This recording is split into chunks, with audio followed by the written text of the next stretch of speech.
एक महात्मा थे, उन्हें मोहरें और अशरफियां भेंट में मिलती थीं। सिद्धांत के अनुसार वैरागी के लिए धन और संपत्ति का संग्रह करना उचित नहीं है। जब 4-5 मोहरें इकट्ठा हो गईं तो उन्होंने विचार किया कि जब बहुत मोहरें इकट्ठा हो जाएंगी तो वो प्रयागराज के कुंभ में संतों के लिए भंडारा आयोजित करेंगे। मोहरें इकट्ठी करने के लिए महात्मा ने एक बड़ा सा डंडा बनवाया जो ऊपर से चूड़ीदार था लेकिन भीतर से खाली था। वो उसके अंदर मोहरें डालकर रखने लगे। अब वो जब भी श्रद्धालु जनों के पास जाते तो अंदर इच्छा रखते कि दक्षिणा में एक मोहर तो मिल ही जाएगी। कामना कोई भी हो, बांधने वाली होती है, इसलिए कोई चाह नहीं रखनी चाहिए। अपनी चाह प्रभु की चाह में मिला देनी चाहिए। धीरे धीरे वो छड़ी मोहरों से भर गई। महात्मा अब प्रयागराज के कुंभ का इंतजार करने लगे। वह भ्रमण करते हुए एक गांव में पहुंचे तो लोगों के कहने पर एक संत सेवी परिवार के घर चल दिए। उन पति पत्नी ने महात्मा की खूब सेवा की, हलवा पूरी आदि खिलाया और उनके चरण दबाने लगे। सेवा करते करते उनकी नजर महात्मा के डंडे पर पड़ी जिसके ऊपर चूड़ी लगी हुई थी। महात्मा जी जब सो गए तो पति पत्नी ने महात्मा जी का डंडा उठा लिया। ज्यों ही चूड़ी खोलकर पलटाया तो उसमें से सैकड़ों मोहरें निकल आईं। मोहरें देखकर उन दोनों के हृदय में लालच आ गई। पति ने पत्नी से कहा कि मोहरों के वजन के बराबर नाप के कंकड़ ले आओ। रात में महात्मा जी जब सो रहे थे तो दोनों ने मिलकर डंडे के अंदर कंकड़ भर दिए और सारी मोहरें अपने पास रख लीं। उन पति पत्नी की कोई संतान नहीं थी पर उन्हें धन से बड़ा लगाव था। छल कपट से किसी संत का धन लेने से आपका विनाश हो जाएगा। ये कर्म बहुत भयंकर होता है।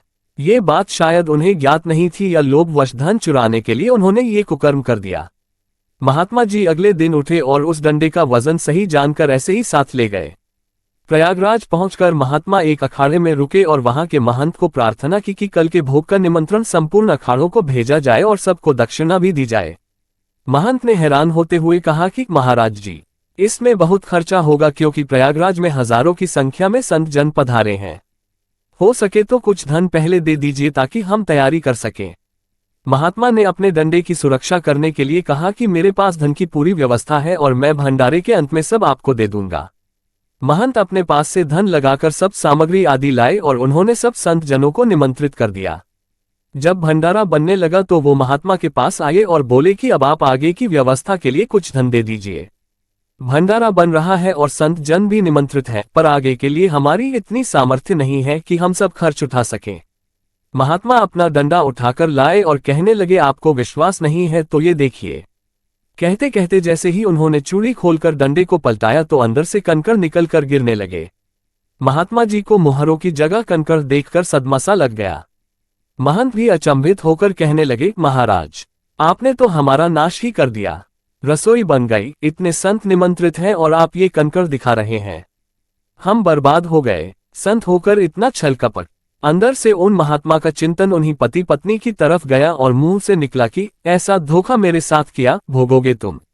किसी भी जीव को आप कष्ट दें और उसके हृदय से आह निकले तो वो अकाट्य होता है और भोगना ही पड़ता है। महात्मा बहुत आहत हुए और सोचने लगे कि अब सब संत जनों के सामने कल कैसे मुंह दिखाएंगे। यही सोचते हुए वो प्रयाग में स्थित संगम के पास गए और उसमें छलांग लगाकर उन्होंने अपने प्राण त्याग दिए। इधर उस पति पत्नी के पास मोहरों से धन संपत्ति थी ही तो उनका व्यापार और बढ़ा। साथ ही कुछ समय बाद उनके यहाँ एक पुत्र ने भी जन्म ले लिया। उनको लगा कि संत सेवा फलीभूत हो गई, जो पुत्र भी मिला और इतना धन ऐश्वर्य भी आने लगा। यही सोच दोनों आनंदित होने लगे और पुत्र को बड़ा करने में लग गए। कुछ समय बाद उस पुत्र को एक बीमारी हुई और उनका बहुत सारा धन उसके इलाज में जाने लगा। दोनों पति पत्नी पुत्र मोह में इतने आसक्त थे कि उसके लिए कुछ भी कर सकते थे। धीरे धीरे उनका व्यापार भी ठप होने लगा, सारी संपत्ति बिकने लगी पर पुत्र की बीमारी और बिगड़ती गई। उन्होंने हताश होते हुए पूछा कि बेटा, अब हम तुम्हारे लिए क्या कर सकते हैं? अब तो ज्यादा संपत्ति भी नहीं रह गई। उसने उत्तर दिया कि मेरी अंतिम इच्छा है, प्रयाग चलो और वहां जितने भी संत जन हैं उनके लिए भंडारा करवाओ।